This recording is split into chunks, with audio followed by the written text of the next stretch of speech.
Hey everyone, welcome back to the Mill Run in Western Maryland. Today we're going over turnout crossovers or passing tracks, as well as power supply using Bachmann E-Z Track. So let me show you what I'm talking about. Hop on.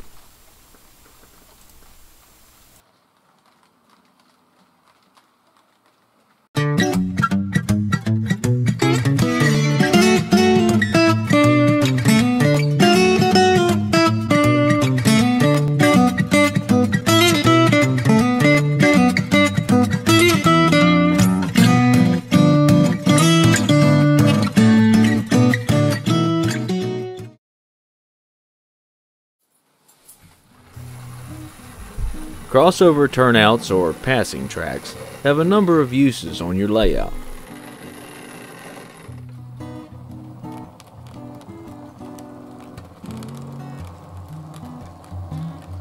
On my main line, it gives me the option to run one train coming in one direction. Then by moving the power from one block to the other, I can run another train in the opposite direction.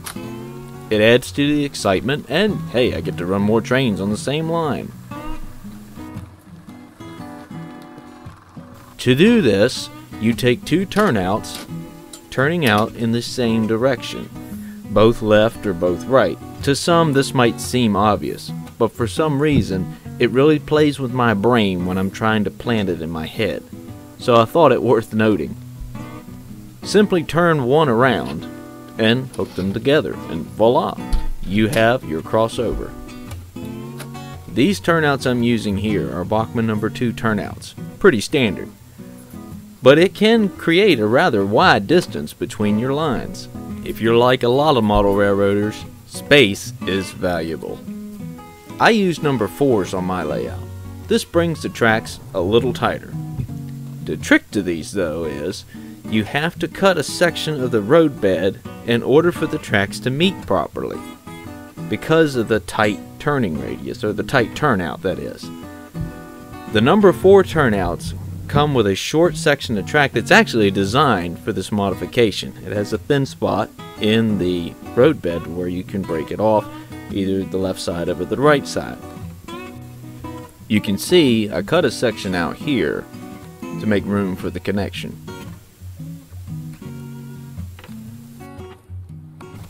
You can set up these crossovers for joining two different lines, creating a passing track, or running around freight cars. It is a neat thing to have on your layout, and you can do it using Bachmann E-Z Track. Powering your layout is one of the most important things for your model railroad. Bachmann makes this easy with their power terminal track and re-railer. This is an old one I had on my layout at one time, so please excuse the spackle that stuck to it. You can see here it's got the look of a crossing with a 2-pin terminal in the side. This is designed for Bachmann's power wire connectors. Just connect the wire to your power pack, plug it into the track, and you have power. What you may not know is that you have the same connection on the other side of the power terminal track. From here, you can plug in an additional power wire and run it to a further point on your layout. This acts as a feeder wire and will take additional power to sections of your layout that might actually be lacking power because of the distance between where the power is coming in and where the train is running. You can also run these feeders by using joiners with wire leads soldered to them. You can buy these pre-made or make them yourself. Or you can solder the feeder wires right to the rails. But if you're using Bachmann E-Z Track, this is a much easier way to run your feeder wires by using the terminal tracks. So as you can see here and in other points of this video, I use a lot of crossover tracks. And with that, it's important to have the proper amount of power running throughout my layout to ensure that everything keeps running smoothly. I want to take a moment to thank you, my viewers, for your comments on my channel. The topics we covered in this video were brought on by some of your questions. I really enjoyed making this, and I hope it sheds some light on your endeavors with Bachmann E-Z Track. And if you're a new viewer, please consider subscribing to help this channel grow.